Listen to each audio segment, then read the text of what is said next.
Hello, everyone, and welcome back to 305 Insights. I'm your host, Alan Somerton, and today we're going to be focusing on the recently released AP poll preseason for college football, the top 25.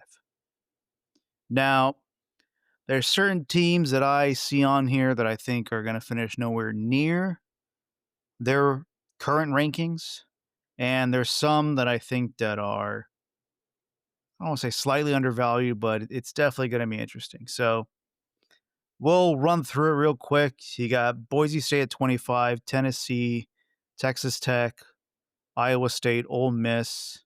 Then you got Indiana at 20, Texas A&M, Oklahoma, Kansas State, SMU, Florida at 15, Michigan, South Carolina, Illinois, Arizona State, at 10, LSU, Bama, Oregon, Notre Dame, Georgia, Clemson, Ohio State, Penn State, and the Longhorns at number 1. Now, what's interesting is right off the bat, you have one of the closest since 1998. Texas had 1,552 total votes, and Penn State had 1,547. Now, in previous podcasts, we did discuss all the returning talent that was coming back to Penn State. The only issue is, can they prove it in the big game? And they only have pretty much two really big games. They do face, I believe, Indiana at some point, but talent-wise, you got two big games against number 3 Ohio State and number 7 Oregon. And Texas faces Ohio State week 1, and Texas, and again, it's at Ohio State, they're considered an underdog in that game. I believe it's a 2.5 point spread. So if you follow the normal college/NFL rules that you always get a favorable line for the home team. So it's interesting that they have Texas at number 1, yet Vegas thinks they're an underdog at Ohio State. Although I do think Texas is going to make the playoffs this year. I do think Penn State's going to make the playoffs this year. I'm curious. I think Ohio State's going to win enough games. I'm questioning why people are so confident in all the talent that they're going to have to replace. Now, Will Howard, wasn't, first round QB, generational talent, this and that, but he was a great quarterback for the system that ran with Chip Kelly last year. Didn't really turn the ball over, athletic enough to keep the defenses honest. And you really leaned on a strong running game. And obviously you have wide receivers left and right, but specifically Jeremiah Smith, obviously. But you did have Junkins and Henderson last year. Both running backs got drafted. And not only are you replacing Will Howard with Julian Cyan, forgive me if I butchered the pronunciation of that name, the quarterback who was previously committed to Alabama, and then as soon as Nick Saban retired, not decommitted, but just transferred to Ohio State before pretty much doing anything with Alabama. He's going to be the starter. And without those two running backs, you're also replacing Jim Knowles, at defensive coordinator, and Chip Kelly, at offensive coordinator. There's a lot of talent just everywhere that has moved on. Coordinators, position players, offensive linemen, defensive linemen. And can they keep on reloading? Yes, you've seen the recruiting classes, the type of transfers that they bring in. They do have one of the most dynamic defensive talents in the country in Caleb Downs. Will that be enough, though?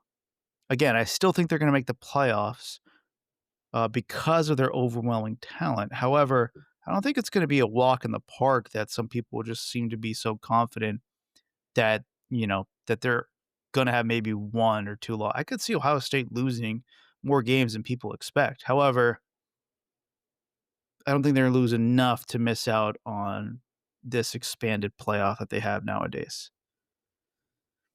Clemson at 4 is fine. They're pretty much going to run roughshod over the ACC. You could have basically what happened last year where they had one slip up and they lost 2 out of conference games. unless I'm mistaking it. I know they lost to South Carolina and they lost to Louisville. Can't remember their third loss right now. But again, they won in the ACC championship game. They made the playoffs, so you could see something similar happen. I do believe they'll beat LSU. Interesting developments with Garrett Nussmeier that I'm not sure about, but they can afford a slip up or two and still make it based on, what they did last year. Georgia, again, they have a better wide receiver room than they did last year. Kirby's got that defensive side on lockdown. Is Gunnar Stockton going to be enough to traverse the SEC schedule? I think Georgia's going to be fine. Notre Dame, same thing. They don't really have a lot on their schedule that you have to worry about. They do have the game against UM and Texas A&M. I think they can handle the Texas A&M game. The UM game might be interesting because it's game one. We'll see how that goes. Oregon's also going to be an interesting one. They're very thin at wide receiver. They lost Evan Stewart probably for the year. You're bringing in Dante Moore, former 5-star QB from UCLA, after waiting the wings behind Dylan Gabriel. But again, that wide receiver room is weak. They're going to be depending on a 5-star true freshman. They just indefinitely suspended another 5-star, I believe it was a redshirt freshman. So again, Dan Lanning's recruited amazing out there, but is there enough to get through the growing pains that might be happening with Dante Moore as opposed to a seasoned veteran like Dylan Gabriel? Alabama, number 8. Ty Simpson's a starting quarterback. He's been there for a few years now. Former top blue chip QB prospect from, I believe, the 2022 class. So it's been a while. I believe he's waited for 3 years at least, if not longer. So is this the right fit for Kalen DeBoer's offense? He's starting to mold the team into what he believes is going to be a winning team. Again, this isn't knocking Saban or the talent that he recruited, but Kalen DeBoer on offense is going to run a much different system than Nick Saban. The defensive side, you still have a lot of stalwarts there. You're still recruiting there. It's still a reputation of a blue blood program that you're not really going to get rid of anytime soon. So Alabama's going to be fine. LSU, a lot of talent. They have the number 1 transfer portal class. Again, was the transfer portal class that strong this year? That's up for debate, but you reload there. Is Garrett Nussmeier going to stay healthy? How is his team going to respond to Brian Kelly? It's going to be interesting to see if they start off with another loss. And that'll be 4 consecutive years under Brian Kelly, 2 to FSU, 1 to USC that you're going to lose to, and then now possibly Clemson. Not a good start. You're going to be swimming uphill, swimming upstream. Can't really swim uphill. UM at 10's fair. UM, again, outside of Clemson, is the most talented team in the ACC. Will you just get through based on that optic of just running through the ACC? Will they be able to do that? Will they not have a Georgia Tech slip up? Will they not have a Syracuse slip up?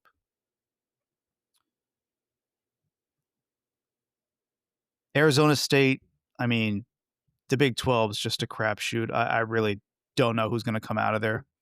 Arizona State at number 11 is just based off of, returning QB and a few certain talents and just expecting that you got someone like Kenny Dillingham running the program. So you're expecting good things to continue.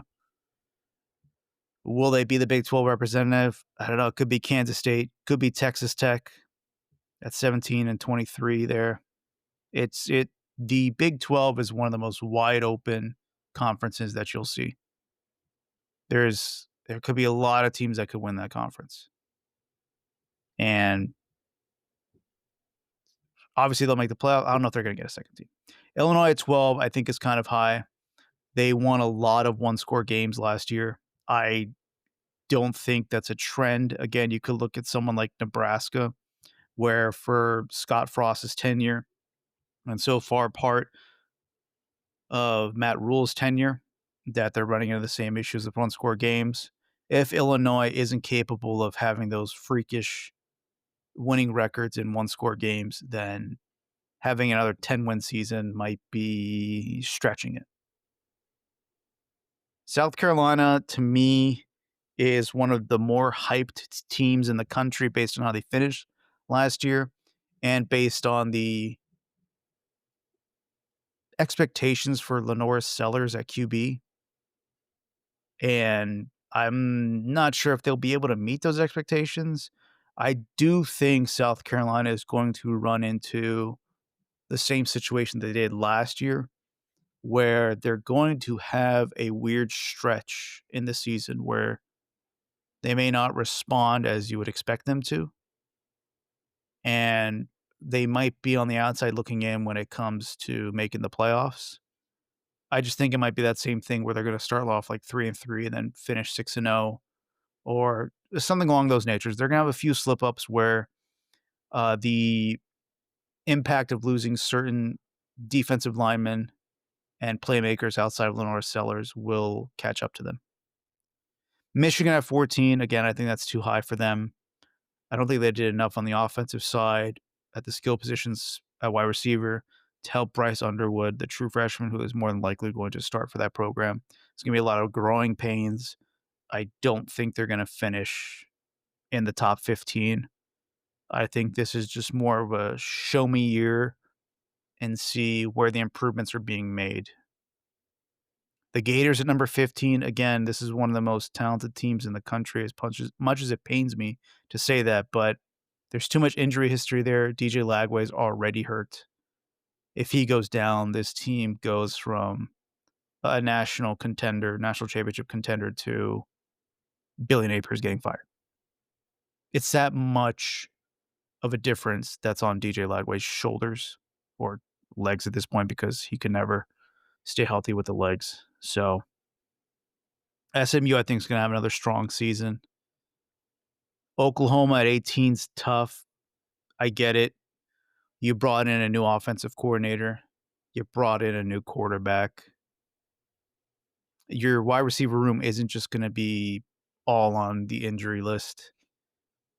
You're looking for a team that won 6 games last year to win 2 more games and have an 8-win season just based on health alone. We'll see if that's enough. Again, it's just a lot to bet on for a team that just didn't produce last year. A&M's always one of those Texas A&M's always one of those teams that just on paper looks really good and then the season starts and then you just don't finish anywhere near expectations. At 19, again, there's a lot of talent on that team, but can they pull it all together? 19 is not terrible. They're usually ranked a lot higher than they finish in the low 20s or just unranked. There's just a weird team to really gauge as to what they can do.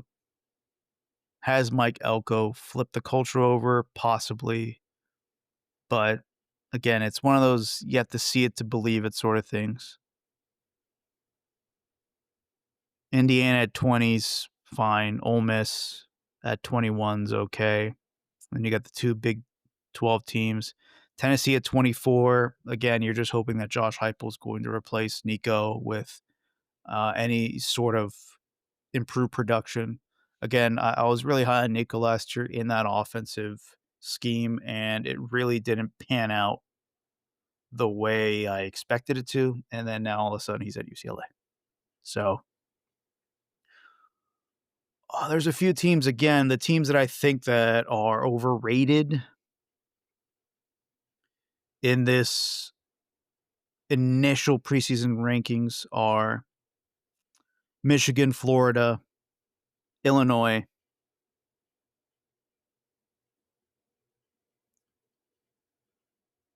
Arizona State at 11 is really tough for me.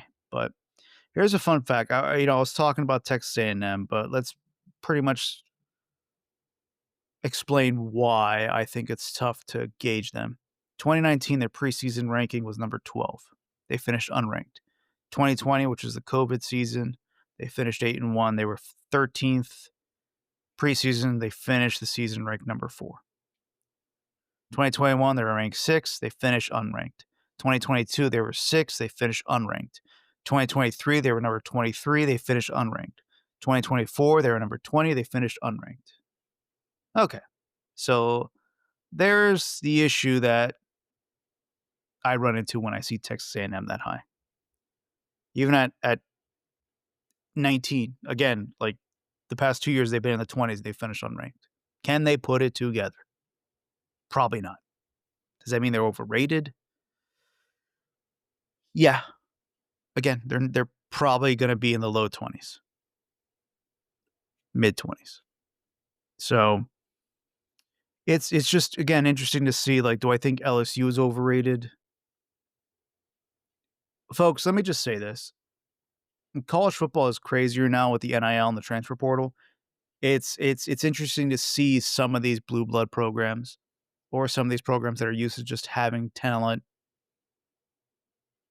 just stacked behind stacked lines on offense, defense, you know, recruiting classes stacked upon each other, people waiting, people being patient. Unfortunately, that's not the case anymore. And seeing someone like LSU, Garrett Nussmeier goes down, or if he's just not playing at 100%, is the offensive line going to be okay? Is the defense going to be okay? You got a lot of transfers. You had Patrick Payton. You had the kid from Nebraska, Williams. You had the kid from Florida transferred in. And you think you're too deep in a lot of positions. Do you have any idea what you're going to do with Harold Perkins this year? Is he going to be that talented freshman, or you just got more confusion about not using him as a rusher or just using him in open space and forcing him to be a linebacker? Is Florida State going to surprise Alabama in game one because you have a brand new defense in Tony White and a brand new offensive coordinator in Gus Malzahn? What kind of film are you looking at? Again, you're coming off a 2-10 Florida State, but you have the mobile quarterback that a Malzahn offense needs. Florida State has its best wide receiver room / tight end, just receiving core outside of the 2023 year where you had Keon Coleman, Johnny Wilson, et cetera, et cetera. Jaheim Bell at tight end. And again, I'm not saying that FSU is going to go crazy, but with a non-Nick Saban-led team, and you saw what happened with Kalen DeBoer last year where you beat Georgia and you turn around and you lose to Vanderbilt. And then you go into Norman, Oklahoma, and you only put up 3 points against a atrocious Oklahoma defense because they're always on the field because their offense can't move the ball. And meanwhile, the final score is 21 or 24-3. There's just a lot more peaks and valleys now for a lot of these teams. And how do you respond to that? Again, if we're looking at a 12-team playoff, I'm thinking Texas makes it, Penn State, Ohio State, but it's not going to be easy for Ohio State. Clemson, Georgia, Notre Dame, Alabama. I think UM makes it. I'm not sure if Oregon, I think Oregon should make it. You're going to have a Big 12 team, whoever wins there. I mean, we could say Arizona State just for now. That's 10. Who are the other two teams you expect to make it?